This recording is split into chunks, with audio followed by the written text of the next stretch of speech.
Well, hey there, and welcome back to the Pilates Business Podcast. I'm Seran Glanfield, and I'm so thrilled that you're here today because what we're talking about is something that comes up in every single conversation that I have with founder operators of boutique fitness studios. And yet, only a very few would actually admit publicly. And that is that studio ownership can feel incredibly isolating.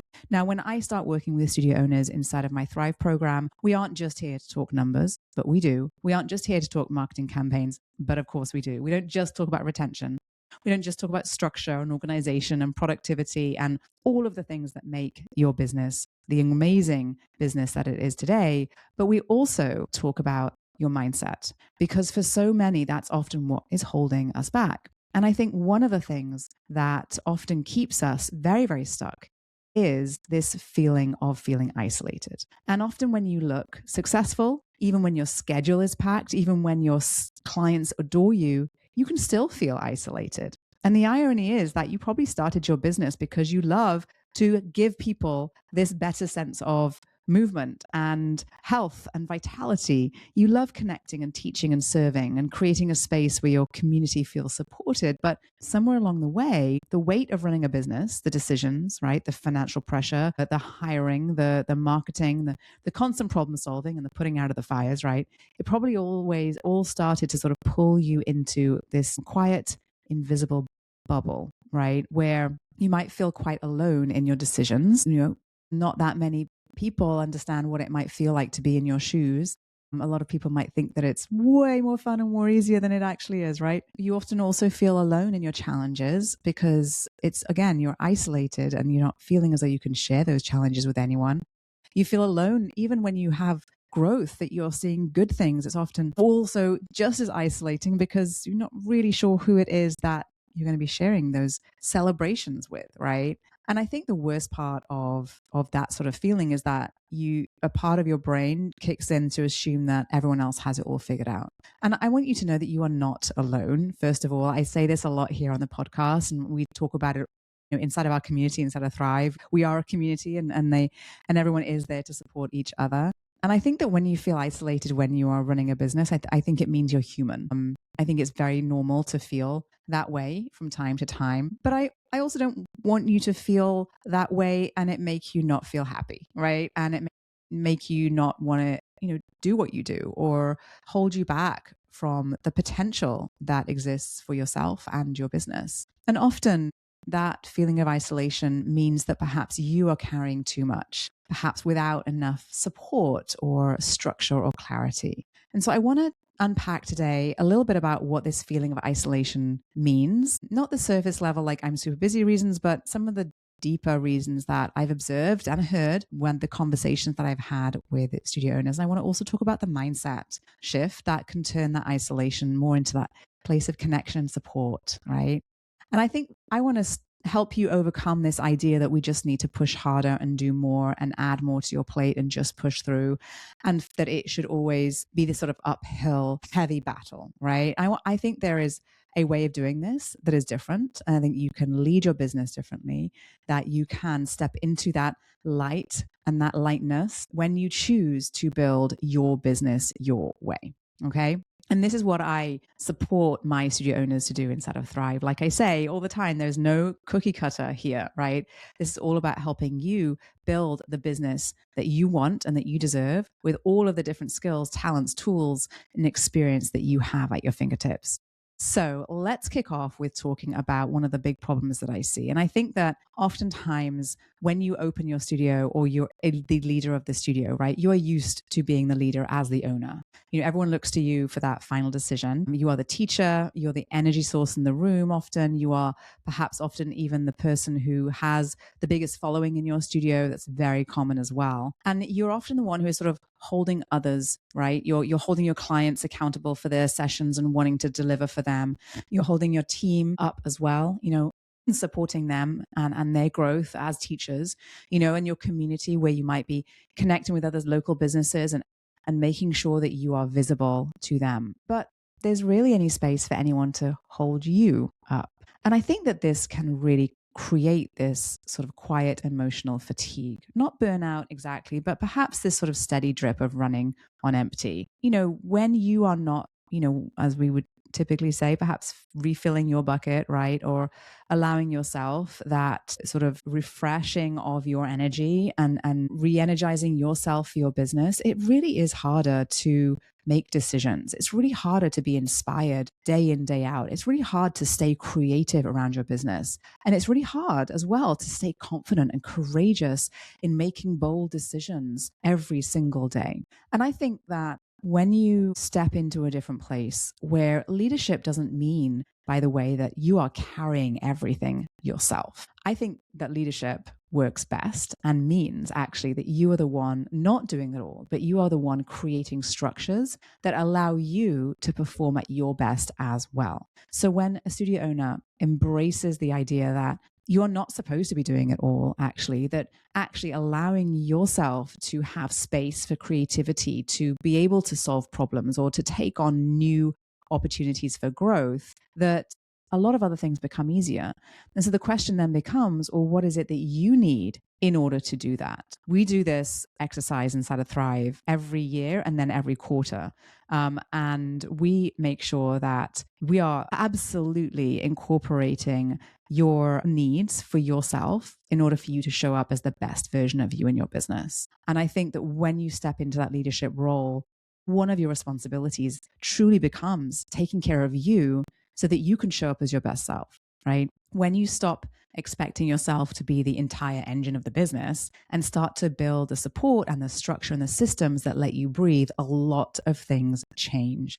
And I've witnessed it over and over and over again. It's incredible to see the studio owners that come into Thrive, and they are heavy and they are tired and they are often sort of, just like that. And when we start to work through the process of getting very clear on what their business needs from them, what their business needs next, and what they need as business owners from their business, that clarity and that next step and that plan that we make for them just gives them the room to breathe, to expand, to grow, and to relax and enjoy this incredible journey that they are on as business owners. Now, I think one of the other problems that we have when we are in this place is that we spend a lot of time looking sideways. And what I mean by that is we're looking sideways at what other studios are doing. We are looking at Instagram, we're scrolling their page, maybe 2:00 in the morning when you've woken up and you're wondering if this thing is right or that thing is right or what to do about this thing. You find yourself looking at what other studios are doing in your town or further afield. You look at your competitors and you probably immediately assume for the most part, that everyone else is doing great, even if you have no real proof of that other than a pretty Instagram feed, right? And I think that there is this sort of instinct then to immediately sort of retreat inwards, to keep those struggles private, to not talk about it, to not go and look for help, and to try to fix everything on your own. And I see it over and over again. People who come to me and they say, well, I saw this studio do this down the street, so I think I should do the same thing. Or I saw this other studio down the street and they're doing really, really well, so I don't really feel like I want to put myself out there right now. And we make ourselves smaller because perhaps there is some comparisonitis, is what I call it, happening.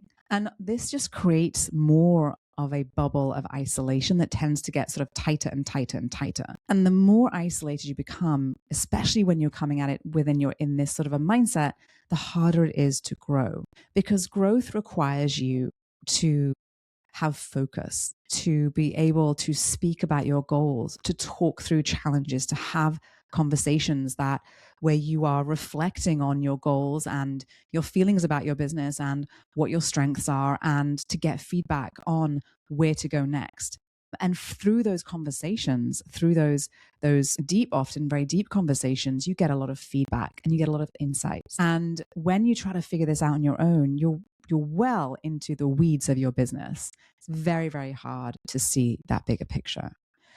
Business growth truly is not a solo sport. It is an ecosystem. And the moment that you shift from that idea of, I have to figure this out, to, I need to go get this question answered, then you open up the door to expansion. So when you have people around you who understand what you're trying to do and where you'd like to get to and want to help you to succeed, and who you trust to give you clear and insightful options, actually, I think for the next step that you can talk through those different scenarios for with lots of different tools, that's when you start to have that sort of safety net really for you. And to help you to really move forward. And I think it's wild how many studio owners are stuck where they are because they don't have that. They're not having those conversations. And the minute that studio owners just open up and start talking about their business and start to just talk through their goals and what they're looking for and what they're looking to do, and then to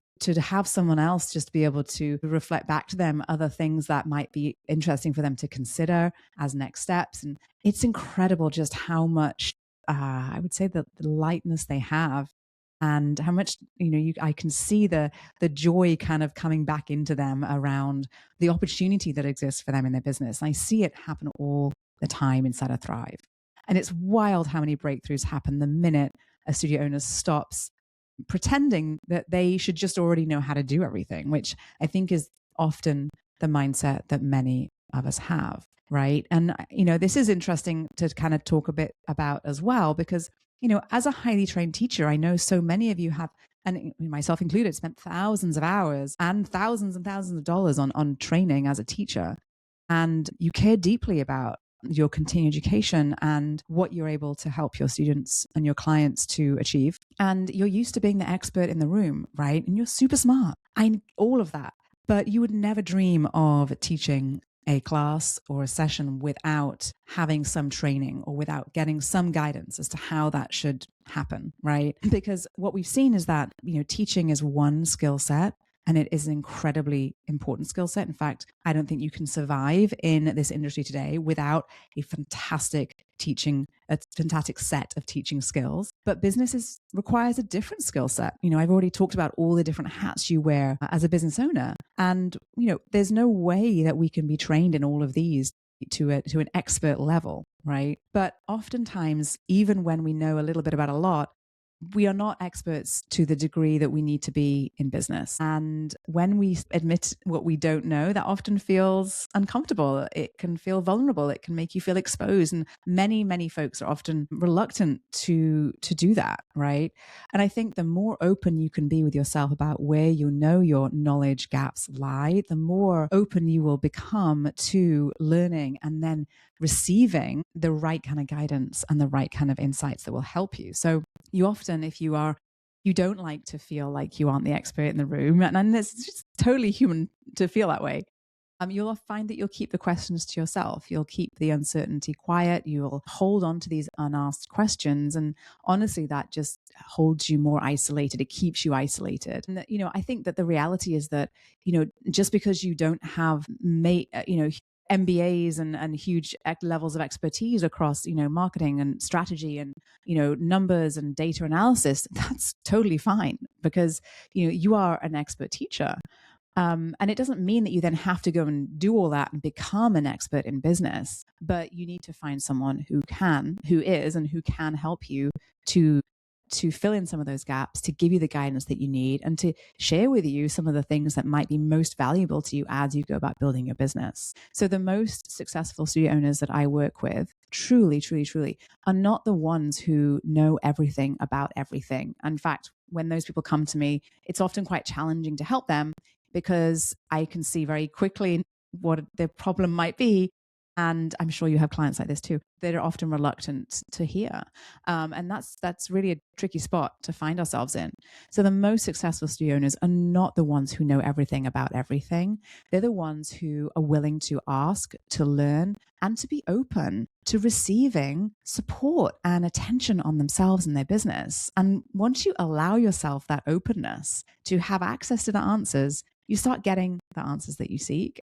And I'll tell you, those roadblocks and the procrastinations and the things that keep you second guessing and guessing again, and in that sort of going around in circles kind of place, that all goes away and you start getting direction and you start moving forward very, very, very, very quickly. Now, I think we also have to remember that, yes, we are often, I think that many studio owners find ourselves forced into sort of this position of isolation because frankly, you're not going to share your revenue numbers or your profit numbers with everybody on your team, right? So, or maybe there is a challenge that comes up and yes, you are the only one who can handle it. And I think a lot of folks, often beat themselves up a little bit more than they need to around how much they should be able to do. Like, I should be able to handle this. I should be able to do more. I should be able to have more clients. I should be able to know this by now.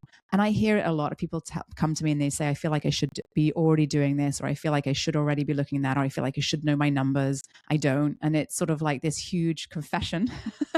And I have no judgment of any of that. I fully understand this situation that you are in completely. I wish that you had less shame around that, because without the shame, I think you probably would have gotten some support a bit earlier, right? And so I do think that when folks feel shame around what they don't know, you often actually feel like you can't talk about it because you perhaps feel more shame and you feel like you shouldn't feel that way, or you should have been doing these things. Then that kind of isolates you even further, and you end up in this kind of loop. And it's such a shame. No, I'm kidding. But it really is. It is something that I think fuels this feeling of isolation as well, and fuels this sort of lack of desire to want to sort of raise your hand and share. And I want you to know that whenever you come to me, and I share this with our Thrive members as well, which is what makes our group so incredibly powerful, which is that there is no judgment in what you know, don't know, and what you want from your business at all. And so it's not about anything other than you saying, okay, here's what I want to do, and here's where I'm at, and let me access the support and the structure and the clarity and the community that I know is going to help. And so if you are feeling isolation right now, it's not a personality problem. It's not because you missed something. It's not because you're not tough enough. And it's not a weakness. It's just a sign that your business needs a little bit of structure, a little bit of support, a little bit of community, and a little bit more clarity, and your business and yourself, right? And so maybe that's a little bit of a message to you. And perhaps it's also a huge opportunity for you as well. And I think that when you treat it that way, I think the entire game changes. So I want to give you a quick recap here to wrap up. If you've been feeling isolated in your studio, it is true. You are not alone. You're not broken. You're not failing, right? You're probably just carrying this all with you without the systems and the support that you often, frankly, deserve. And you've probably been trying to lead without a place that you can go to be led forward yourself, and perhaps to grow without folks around you that you can kind of grow with. I want to invite you to shift from this idea of, quote, I should be able to do this alone, quote, to I get to build the support I need, right? Because when you do that, everything opens up. Your clarity improves, your confidence gets better, your business grows, and you start feeling like you're the only one in the trenches doing it all. And if this episode really resonated with you, like I know it probably did with so many, and if you're craving community, and if you're craving support and clarity and structure in a zero judgment way, then know that you don't have to do it all alone. And I would love to invite you to explore Thrive, my business coaching program for boutique fitness studio owners. It's where the studio owners come to stop feeling isolated. Truly, they don't. It is such a friendly and welcoming group. And it's where you can access that support community, but also the strategies, the structure, the tools, and the resources to help you grow. So you can learn more at spring3.com/thrive. And just know you don't have to do this alone.